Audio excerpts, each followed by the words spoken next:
آج کے واقعے کے بارے میں کیا بات کریں؟ بسم اللہ الرحمن الرحیم۔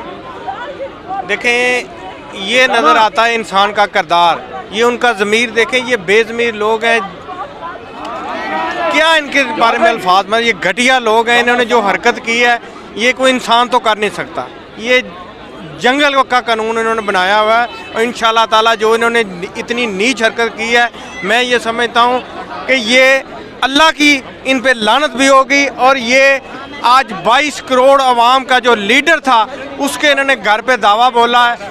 میں یہ بتا دوں ان کو کہ آج کے بعد ان کا میدان میں نکلنا، یہ کئی سڑکوں پہ گلیوں پہ نظر نہیں آئیں گے، انشاءاللہ تعالیٰ وہاں میں ان کا گرے پان پکڑے گی، یہ ملک چھوڑ کر بھاگیں گے۔ یہ غدار لوگ ہیں، ڈاکو ہیں، کرپشن زدہ لوگ ہیں، انہوں نے آج آخری حد تک یہ چلے گئے ہیں، یہ ان کا ضمیر ہے، یہی سامنے نظر آتا ہے کہ ان کا کردار کیا ہے، ان کی سوچ کیا ہے۔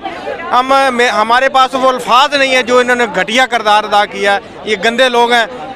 انشاءاللہ تعالیٰ عمران خان کی عزت پہلے بھی تھی اور بڑی ہے، اور انشاءاللہ تعالیٰ وہ پاکستان کے دوبارہ وزیر اعظم بنیں گے۔ اللہ تعالیٰ ان کو اپنی حفظ و ایمان میں رکھے، پاکستان کی اللہ تعالیٰ حفاظت کرے۔ پاکستان زندہ باد، عمران خان زندہ باد۔ چادر اور چار دیواری کا تقدس پامال کیا ہے۔ مریم نواز کا ہوٹل میں دروازہ توڑا گیا تھا تو انہوں نے جو ہے نا وہ پوری میڈیا نے بلبولا مچایا ہوا تھا۔ یہاں پہ 22 کروڑ کے لیڈر کے گھر کی چادر چار دیواری کا تقدس پامال کیا گیا ہے، کسی کے کان میں جوں تک نہیں رینگی۔ انشاءاللہ تعالی ہم کسی کے اوپر اللہ کے بعد امید نہیں رکھتے، ہم خود ان کے گریبان پکڑیں گے، انشاءاللہ تعالی اس کا بدلہ لیں گے، اور انشاءاللہ ان قریب جیسے ہی ہماری قیادت کی طرف سے کوئی ہمیں اگلا لائے عمل آتا ہے، ہم انشاءاللہ تعالی پاکستان کی عوام سڑکوں پر نکلے گی اور انشاءاللہ ان کو جو گھراؤ کرے گی۔ جی